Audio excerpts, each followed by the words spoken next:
profitez pleinement, éteignez les lumières, mettez votre casque ou vos écouteurs, fermez les yeux, relaxez-vous.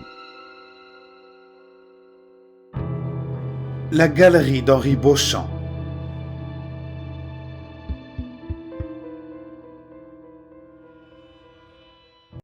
Si vous entrez dans ce minuscule bar miteux d'un étage à Paris, et que le bon barman est derrière le comptoir ce soir-là, vous pourrez peut-être assister à une exposition très exclusive des œuvres perdues d'un certain Henri Beauchamp. Mais pour entrer, vous devez prouver que vous êtes un fervent admirateur de l'artiste.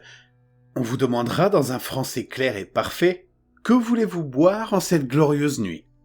Répondez « De l'absinthe, quoi qu'il arrive !»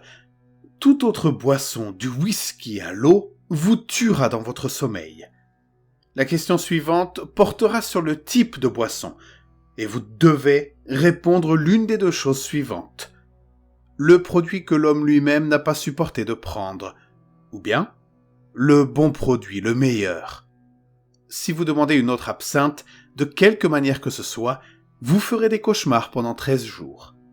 Le rêve de chaque nuit sera plus horrible que le précédent, jusqu'à ce que, au 13e rêve, votre cauchemar vous suive, et à chaque instant de votre vie éveillée et de votre vie endormie. N'essayez pas de tromper le barman, la porte se ferme derrière vous. Vous devez boire ce qu'il vous donne, que vous soyez condamné ou non.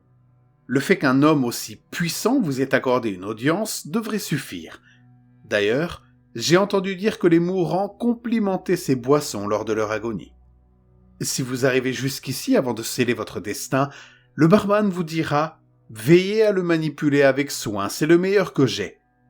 À partir de là, vous pouvez faire l'une des deux choses suivantes. Dire, mot pour mot, « J'ai surestimé ma force d'âme et je vous souhaite bonne nuit ». Si le barman acquiesce, vous pouvez quitter la porte par laquelle vous êtes entré, indemne, et sans rien avoir gagné ni perdu, sauf le temps passé à l'intérieur. Ou vous pouvez continuer. Vous recevrez un verre au bord à 7 côtés, chaque côté s'enroulant délicatement autour du bassin jusqu'à former une anse simple et élégante. Vous recevrez également une cuillère à absinthe très spéciale, en forme de clé. Les trous au sommet de la clé servent de point d'écoulement pour alcool qui se déverse sur le morceau de sucre. Et bien sûr, une bouteille non marquée, dépouillée depuis longtemps de son étiquette, des bouts de papier collés à ses parois, couvertes de la pourriture des décennies passées. La cuillère est complètement plate, mais présente deux faces distinctes, l'une avec une rainure le long de la tige de la clé, l'autre sans. Tournez le manche vers le bas, de manière à ce que la rainure soit orientée vers le bas.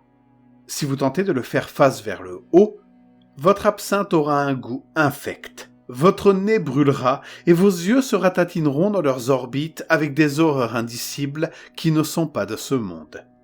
Maintenant, si votre cuillère est dans le bon sens, commencez à préparer l'absinthe comme vous le feriez. Mettez le sucre sur la cuillère et versez l'alcool dessus pour qu'il prenne sa couleur et ses qualités spéciales. Dites « santé » à votre ami le barman et levez la tête. Sinon, l'absinthe brûlera toutes les entrailles qu'elle touchera avec la puissance et la douleur de l'acide sulfurique. Si vous avez tout bien fait, les lumières déjà faibles s'éteindront et l'obscurité envahira le bar. N'ayez pas peur.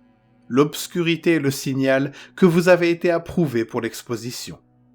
Attendez l'obscurité et restez silencieux comme un mort, de peur que le barman ne décide de le faire. Au bout d'un moment, pas trop longtemps, 2 ou 3 minutes, un projecteur vert brillera sur une porte située sur le mur du fond du bar. Le bar sera baigné de vert, et pas seulement à cause du projecteur. De petites sphères luminescentes dériveront doucement dans la pièce, et le barman ne sera plus là, ni aucun autre client sans prétention qui se trouvait à l'intérieur auparavant. Il n'y a plus de danger à ce stade. Considérez que c'est un point sûr.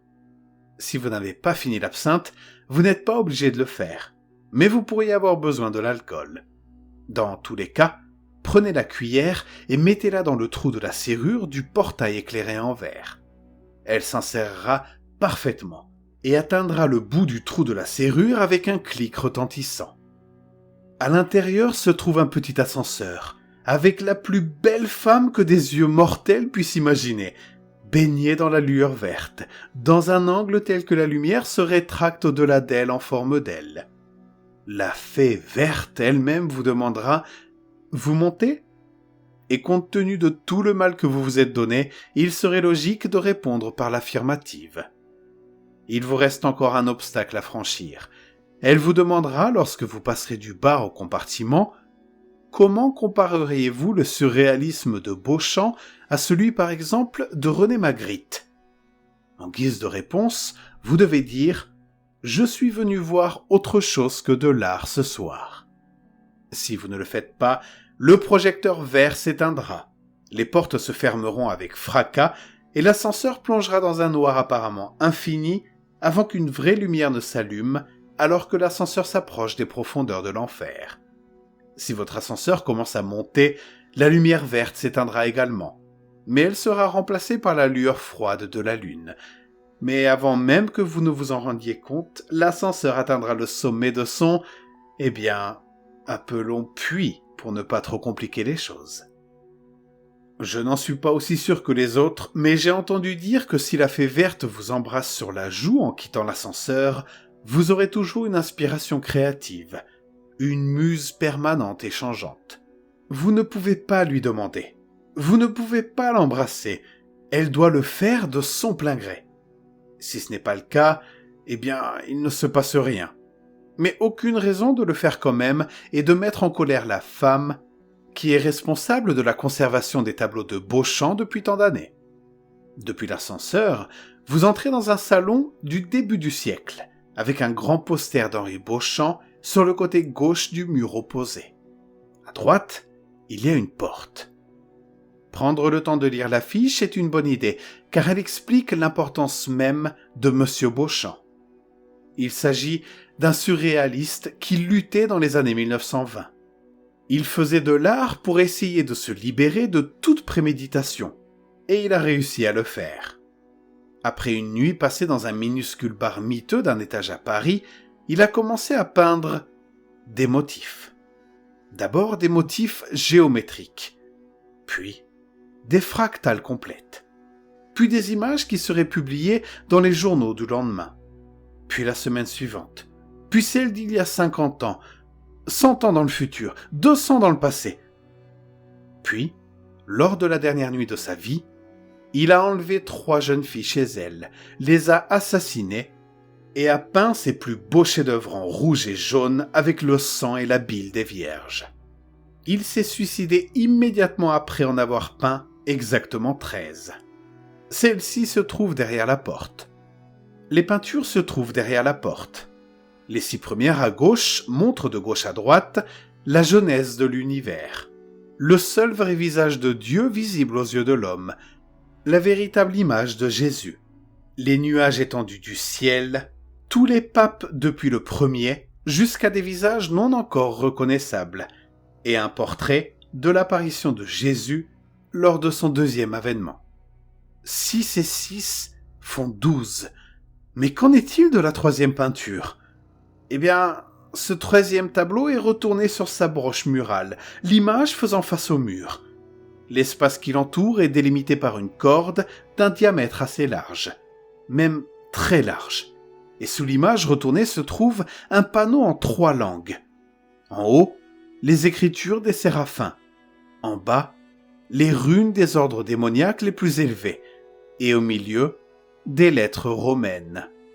Ne pas toucher. Maintenant, comme pour le baiser avec la femme dans l'ascenseur, je ne peux pas vous dire si cette partie est certaine.